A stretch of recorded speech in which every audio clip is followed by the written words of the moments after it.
So with that said, we will proceed, and Mr. Ambassador, you may take what time you find appropriate. I want to commend the extraordinary work being done by UNAMI and UNHCR missions in Iraq, and the intense engagement of U.S. Ambassador Jeffrey and his dedicated team. Their diligence, creativity, and commitment have been essential to the progress so far. Mr. Chairman, Judge Poe, this is in the nature of an interim report. Much has been achieved since we met last December. Much remains to be done. But at last, we are on a road to resolve this problem through the relocation of Ashraf residents out of Iraq. Thank you for this opportunity, and I welcome your questions. All right. Thank you very much for your testimony. Let me get down to the first issue about weapons in Camp Ashraf.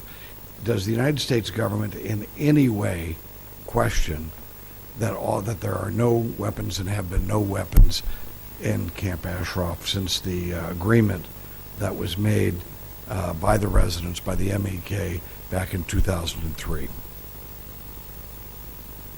Mr. Chairman, this issue, that is the issue of Camp Ashraf and inspections, came up, as you said earlier, and I believe Judge Poe said, in the context of litigation in court, in D.C. court, federal court. And because it came up in the process of active litigation, I have to be extraordinarily careful in getting into this area. It is my understanding that the Department of Justice has sent a letter to the court, which has now been filed, and I believe it is therefore available, which answers some of the questions that have arisen, and it's my understanding that that letter addresses the question you just asked. So you should be able to just tell us right out what it is. Yes. I have to be extraordinarily careful, but I can say the following. The mandate of my office and my charge from the Secretary is to support the process of having people move from Ashraf to Liberty and then from Liberty out of Iraq in safety and security. That process needs to move forward as fast as we can. Time is not necessarily on our side. I don't want to lose time and opportunity. I think I understand, or some of the concerns that have been raised recently as a result of these court proceedings are unfounded. My government and this administration are determined to move ahead. I hope that the residents of Ashraf will continue to cooperate. I read in an ad that appeared in the Washington Post that an inspection by Ashraf of Ashraf is an essential condition, I'm quoting, to continue the relocation of Ashraf residents to Liberty. I hope this does not reflect a considered opinion. The cooperation of the residents of Ashraf has brought, and the cooperation of the Iraqi government with the MOU has brought us this far. We're not there, but it's farther than many thought we would get. And we're doing all right considering where we thought we would be in December and where we feared we could end up. We want to move ahead quickly. We have large tasks before us, and it's on those tasks that we're focused. I don't know how the issue came up or why. This issue is filled with misunderstandings. But my focus is moving forward, and it's my strong recommendation to the residents of Ashraf and Camp Liberty and all those who wish them well that we move forward as fast as we can, while we have the chance. And let me interpret that. That is, with all of your heart and soul, you're recommending that we ignore the issue and not ask for a response. Mr. Chairman, I would know better than to recommend that you ignore any issue in which you have an interest. I wouldn't Well, let me put it dare. another way then. I want you to be really careful, because this is really important, and watch every word that you make. Are we satisfied that there weren't weapons in Camp Ashraf after the 2003 agreement and up till now? If we are, I mean, this is really it's not a tough question. Meaning, it's not. Yeah, I mean, it's yes or no. I mean, I understand there may be implications to yes and no, but knowing the truth is certainly. There's this motto, I think somebody said, about knowing the truth is going to make you free. A good saying. I think knowing the truth is really an important part of making policy. I am aware of no barrier that ought to prevent the process moving forward. The process of convoys, the last remaining convoys out of Ashraf to Hurriva, the process of UNHCR interviews, and the process of the international community, UN, U.S. So are you suggesting then, if we would give an affirmative that there are no weapons there, that in some way would interfere with the relocation of the people who are currently in Camp Ashraf to Camp Liberty?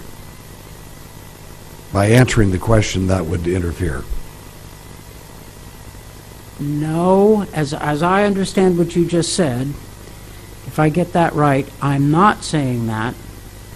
I am being extraordinarily cautious because this is a matter of active litigation.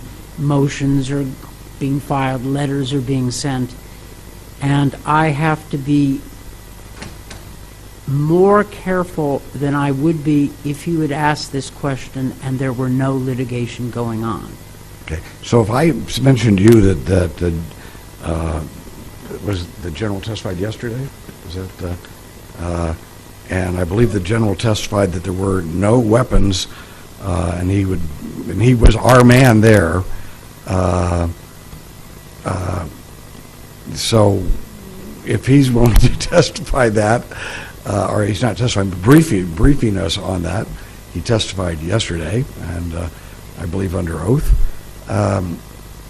You can't give an answer based on a brigadier general who is in charge of the camp acknowledging that? It's my understanding that the Department of Defense, which knows this issue in a way that the Department of State does not, had made the judgment that the camp was largely disarmed with no heavy equipment at that time. Now, my mandate is not to go back and review the record of those years. The mandate of my office is to move forward, and it's my hope that the remaining convoys can move ahead.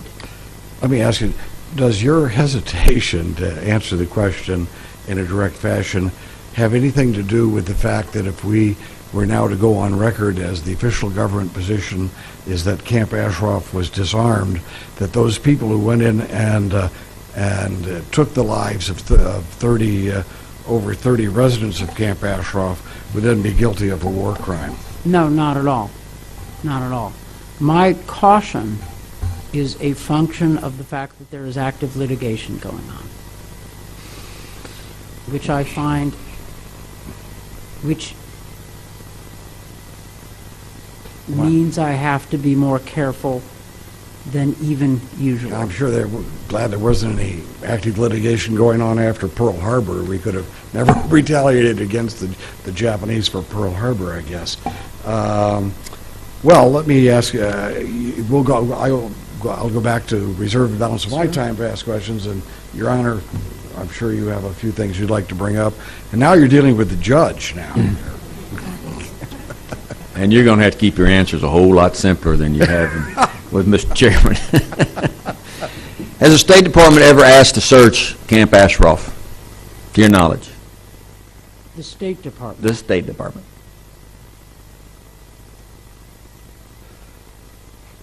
Not during the time in which I've been responsible for this position, and I have good direct knowledge of what's happened since I took my current job in last November. Is there anything preventing the State Department from searching Camp Ashraf other than Iraqi government saying you can or you can't? Well, as a practical matter, it's not Camp Ashraf is not.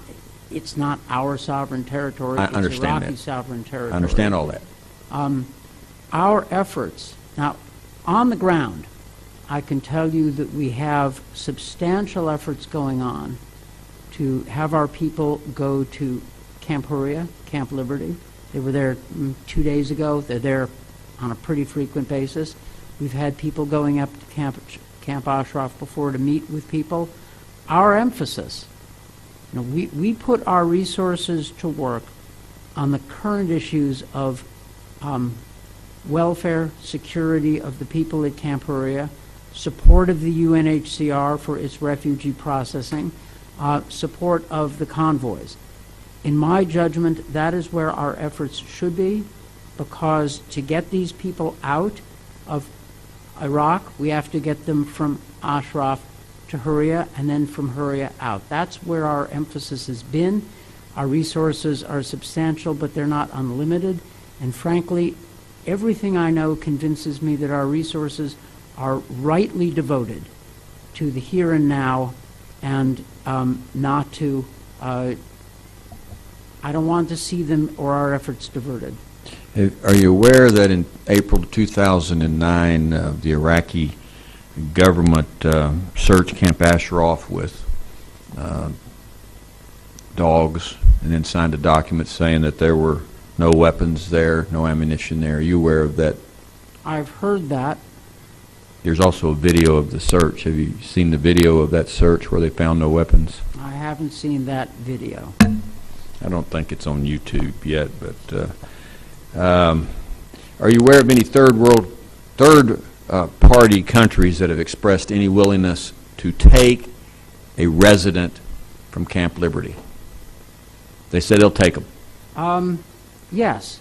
And those countries on March 23rd, the UNHCR hosted a conference in Geneva, attended by the United States,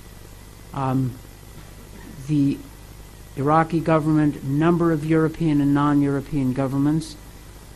Many governments expressed a willingness to consider taking people.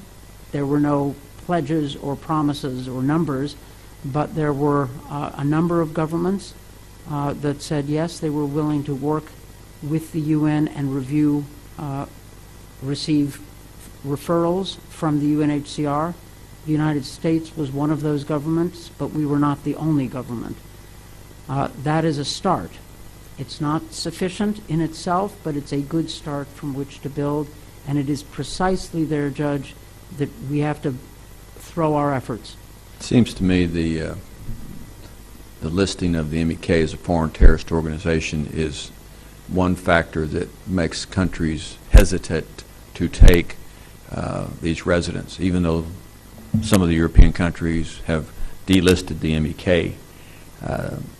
I think that if there was delisting, that you would have much more cooperation with third-party countries in taking these individuals back.